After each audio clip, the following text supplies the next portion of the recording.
Hello ladies, gentlemen, boys, girls, innies, outies and in-betweeners, and welcome back to another PAP Reports. Today is Monday the 17th of February 2020 and this is a lengthy report. We're starting with an update which is the outcome of DC Nick Graveners' misconduct hearing. Last week I kept you briefly updated on the process of the hearing, but the hearing has now concluded. DC Nick Graveners' misconduct hearing was for charges relating to misconduct in that he had used inappropriate sexualised language towards a colleague and subjected her to unwanted physical contact of a sexual nature. The hearing was to decide whether Gravener had breached the standards of professional behaviour, of authority, respect and courtesy, and that his conduct had been discreditable. After considering the evidence at the hearing at Dorset Police's headquarters in Winfrith, the misconduct panel found that the allegations were proven and concluded that the breaches were so serious that they amounted to gross misconduct. Therefore, DC Gravener, who is now just Mr. Gravener, was dismissed without notice.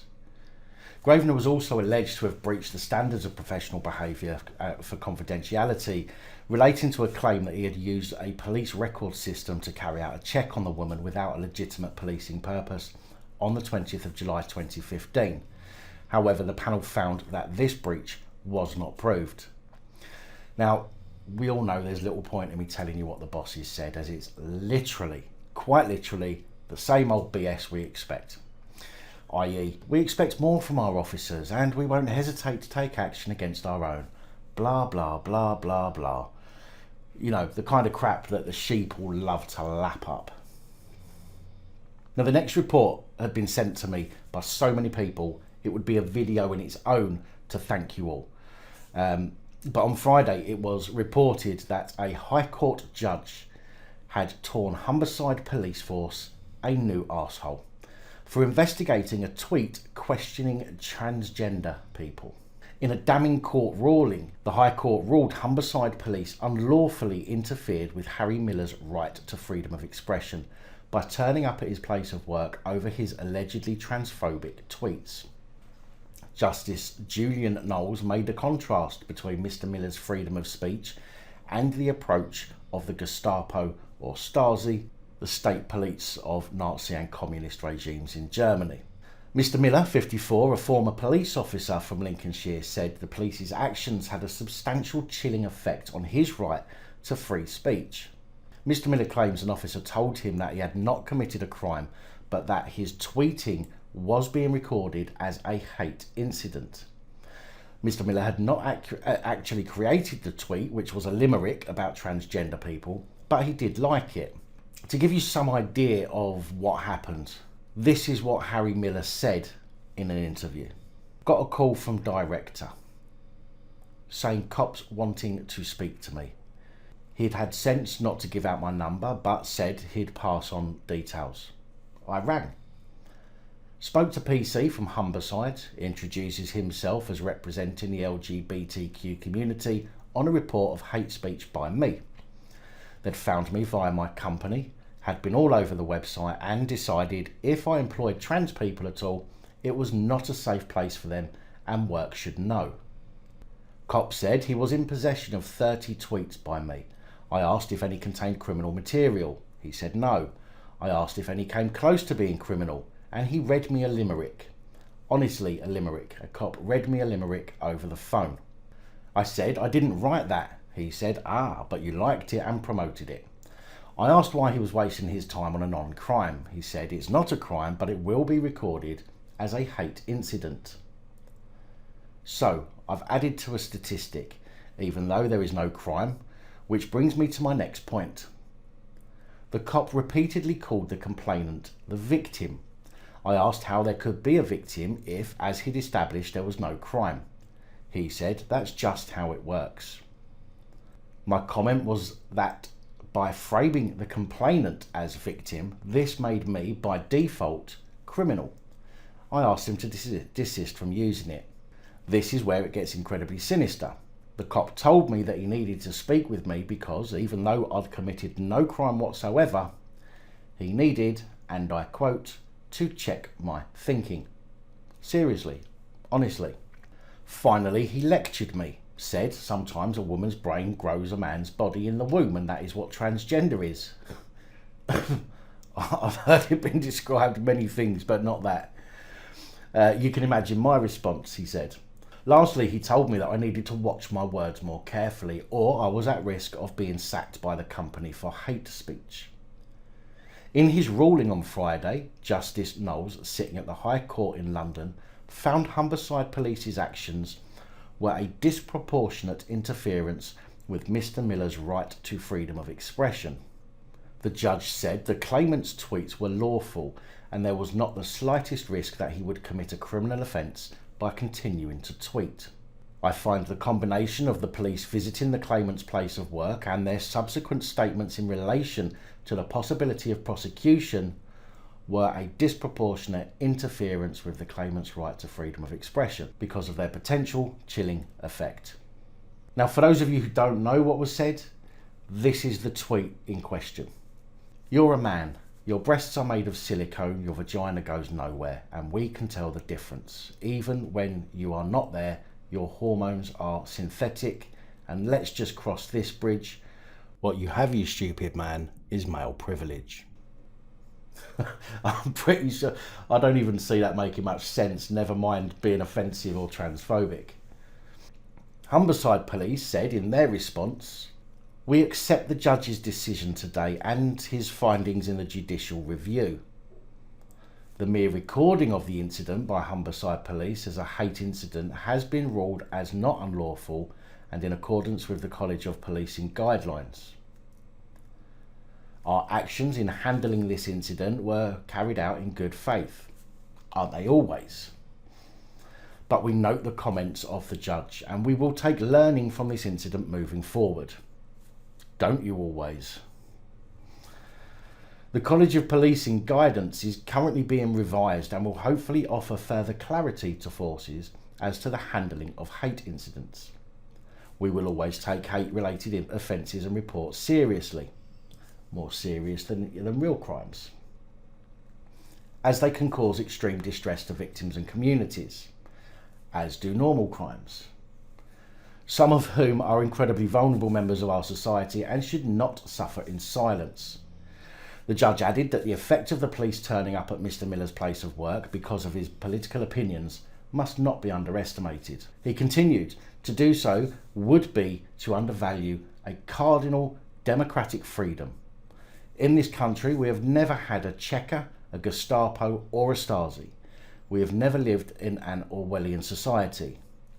In his judgment, Mr. Justice Julian Knowles stated, "I conclude that the police left the claimant with the clear belief that he was being warned by them to desist from posting further tweets on transgender matters, even if they did not directly warn him in terms. In other words, I conclude that the police's actions led him reasonably to believe that he was being warned not to exercise his right to freedom of expression about transgender issues on pain of potential criminal prosecution." But the judge rejected a wider challenge to the lawfulness of the College of Police guidelines, ruling that it serves legitimate purposes and is not disproportionate. Rejecting Mr. Miller's challenge to the College of Police guidance itself, the judge said he was satisfied that the aims and objectives of the guidance justify the limitation it imposes on freedom of speech. Well, I suppose this is a win for free speech and commendable work by the judge. However, I do also feel that the College of Police's guidance could be looked into to prevent this from happening again. After all, it was not a comment that was directed at a person. I also think that the term guidance is used frivolously and only really as and when it suits the police involved. And in my book, there is no continuity when using guidance, as every police staff will deal with incidents differently. Guidance is great when trialling a new policy, for example, but then it should be made a rule or a law or something else that is to be followed and, not misconstrued or twisted to suit every situation differently. A sheriff has blasted the police officers who mocked a petty criminal arrested for a disturbance after CCTV footage showed him begging for help. Alan Hay, 49 years of age, was left to lick pain medicine from a plastic mattress and vomiting blood during his ordeal in a Dumfries police cell, while police laughed at him as he writhed in agony and screamed, "I'm just going to die," hours before dying. In a ruling after the fatal accident inquiry, Sheriff Linda Ruxton said that the cops were derogatory, mocking, offensive and insulting, and could have spared Alan a great deal of suffering with appropriate hospital care.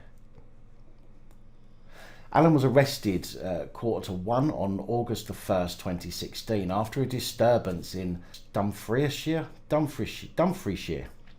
After arriving in custody, he complained of agonising soreness in his liver and kidneys, but police officers proceeded to call him an arse, fatty, fucking dick and complete prat, with one sergeant, Caroline Crozier, even laughing at CCTV of him curled up in pain and joking, "Look, he's not well." Sheriff Ruxton described cell CCTV footage as harrowing after the 49-year-old could be seen clutching his stomach, crying and being sick. She said there was an insidious atmosphere of disbelief and doubt in the station because Alan was an alcoholic and drug user. I believe Alan was taken to hospital once during his arrest after blood was found in his vomit. Dumfries and Galloway Royal Infirmary diagnosed him with inflammation of the stomach lining and gave him an acid suppressant and morphine.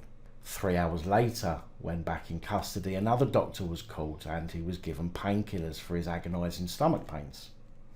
CCTV shows him overnight dripping with sweat and clutching his stomach.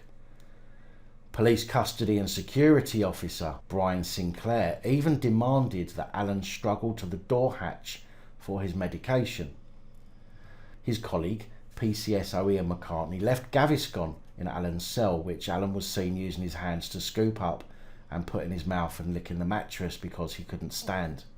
After arriving at HMP Barlinnie, Alan collapsed and died despite nurses' attempts to save him.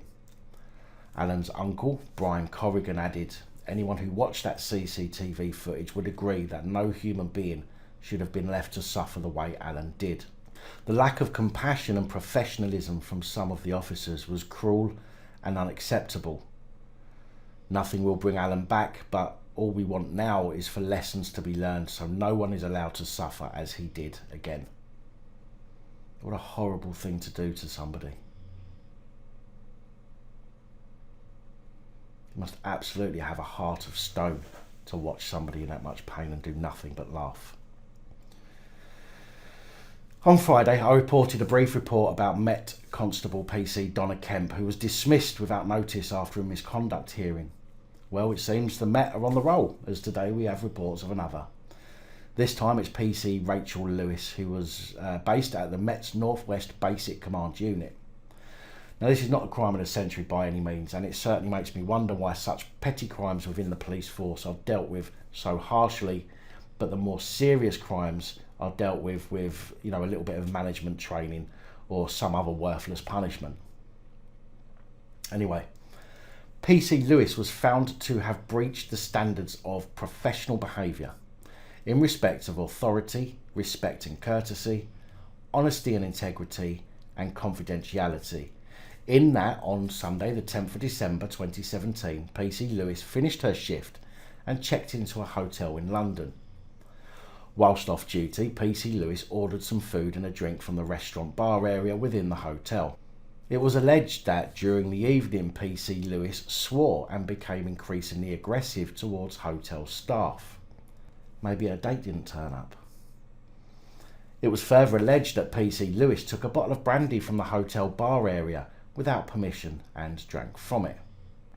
It was further alleged that on the 11th of December 2017, PC Lewis accessed and searched police systems in order to see whether she was referred to, and without legitimate policing purposes. As I say, not exactly crime of the century, and I'll hold off celebrating for the time being until the more serious offences start being dealt with as robustly. This next short report comes courtesy of Sad But Mad Lad. Thank you for sending me the link. It seems as though there is a slight difference of opinion between the police after the National Crime Agency publicly distanced itself from the West Midlands Regional Organised Crime Unit advice posters calling for parents to, get this, call the police if their child has installed Kali Linux, Tor or even Discord. Now, although West Midlands Regional Organised Crime Unit clearly think this is a good move, they've not posted anything on their Twitter feed or anywhere else. You know, a bit like they're embarrassed. Let's face it, the police love to share their fabulous ideas with the public and get some kind of, recognition and a pat on the head. But this one seems to be absent from their social profiles. The posters say, if you see any of these on their computer or have a child you think is hacking, let us know so we can give advice and engage them into positive diversions. No wonder the police haven't got time or resources to commit to tackling real crimes. I mean, maybe it would have been simpler to just create some advice on a postcard, pop it through people's doors so that parents are aware and can deal with it themselves. Not exactly a policing issue if you ask me, but this seems to be where the police are going more and more and more away from actual crimes and dealing with, this kind of advice that parents can give. But no, they love to get involved. Thames Valley Police are another force mentioned a fair amount recently. This time, although it's still the same force, it's not a police constable or officer that's in trouble. Not this time. This time it's the Thames Valley Police Commissioner, Anthony Stansfield. Last month, Anthony Stansfield was accused of abusing his position by using his work email account to personally warn a private citizen they might face criminal action. Ironically, any complaints against Mr. Stansfield are sent to his own office before being passed on to the police and crime panel, which is made up of 18 counsellors from across Thames Valley and is designed to hold his decisions to account. The police and crime panel met on Friday to judge whether Anthony Stansfield had committed misconduct. But the panel's limited powers mean that if Mr. Stansfield hasn't broken the law, then the panel can only suggest what he can do differently in the future or ask him to apologise. And even then, he can choose not to do either. Now, it certainly sounds like the police and crime panel that's set up to hold the commissioner to account really has some pertinent use. I mean, it ultimately means that the panel is so powerless that unless it decides that Stansfield, or not decides, but unless it can prove that Stansfield has broken a law, he won't have to face any repercussion for misconduct. Now, the authorities really do have it all worked out, don't they? And if that's not enough, the panel can't even investigate the complaint. All they can do is hear both sides of the argument and make a decision. Mr. Murrin, the latest complainant, has accused Mr. Stansfield of abusing his office and powers after he received an email from the police commissioner warning him of police action in a bid to help a billionaire's ex-wife find missing millions. And it all sounds a bit Agatha Christie to me. Mr. Murrin explained in his complaint, on October the 7th, I received an email from Mr. Stansfield. This was a completely unexpected intervention from Mr. Stansfield in what is a civil dispute between myself and Ms. Young. I have no connection with Thames Valley. I live in Preston in Lancashire. He refers to me being involved in extortion. This is an extremely serious matter. It not only prejudices my reputation and brings into question my integrity, it also threatens to have me unjustifiably embroiled in criminal proceedings. Mr. Stansfield appears to be abusing his office and powers. The crime panel will be discussing the complaint in private, away from the press, public and away from Mr. Stansfield. So it's unlikely we'll get much more info from this, but if there is more to report, I will of course do so in a future PAP Reports. Just 1 week after I reported on Jonathan Clayton, a teacher from County Durham, in PAP Reports 10th of February, who abused multiple children between the ages of 7 and 11 after he was allowed to get a job in a second school following reports of his sick actions in a previous school. We have another scumbag teacher, this time from John Macefield High School in Ledbury, Herefordshire. Oliver Payton was allowed to keep his job for a further 2 years after being investigated for exchanging an inappropriate text message with a 17-year-old former pupil. After being allowed near children for a further 2 years, Payton resigned just before a governor's disciplinary hearing to consider his dismissal for gross misconduct. A hearing which was called following fresh concerns and new evidence collected from a number of former pupils. In a statement, head teacher Andrew Evans said, "We are extremely sorry that a number of former students were contacted by this teacher and in some cases were sent inappropriate messages and obscene images. This was extremely upsetting and intimidating for them and totally unacceptable. But it's acceptable to keep him on for 2 years after you knew about it. We would like to thank the young people involved for their courage in coming forward and assisting with the investigation. Their actions have helped to ensure that Mr. Payton will not be able to teach again, which will no doubt come as a relief to the former pupils who, in the time he was allowed to continue teaching, sent an image of his penis to a former pupil asking, 'Is this what you want?' Sent another message including an image of his penis partially obscured by an emoji and captioned, 'I want to see your bottom half spread with your top half.' And another message he sent read, 'I'm drunk and hard as fuck. Drunk and horny, haha. Fair one, think I need to put porn on.' I guess we should all be grateful that he's finally been banned from being anywhere near children in a teaching environment, although I would have liked to have seen him put on a sex register as well to ensure he can't work with children in any capacity, not just a teaching environment. This following report is thanks to Stephen, who sent it through by email. Thank you for sending it. Northumbria PC Adam Don has been allowed to keep his job with his force after a misconduct hearing last week. Don has been given a final written warning after the misconduct panel found the allegations against him proven. Police were called after off-duty Northumbria PC Adam Don abused staff and bouncers at a Sunderland pub. When officers arrived, Don turned his attention to them and continued his tirade before they arrested him for being drunk and disorderly. Superintendent Steve Amari, head of professional standards of Northumbria Police, said, "Following an incident involving an off-duty police officer, we pursued misconduct proceedings. Subsequently, the panel of an independently chaired hearing has today, Monday the 10th of February, concluded that they should receive a final written warning." Next comes the usual scripted bullshit. "We expect officers and staff to maintain the high standards, rah, rah, rah." You know. Anyway, that's all I have for you today. Big thank you if you sent me a link. Much appreciated. You know who you are. Please like, share, comment and subscribe. Let me know your thoughts, as I know many of you will. And until next time, stay safe. Look after each other, film the police and other officials. Good night, all. Thank you for taking the time to watch this video.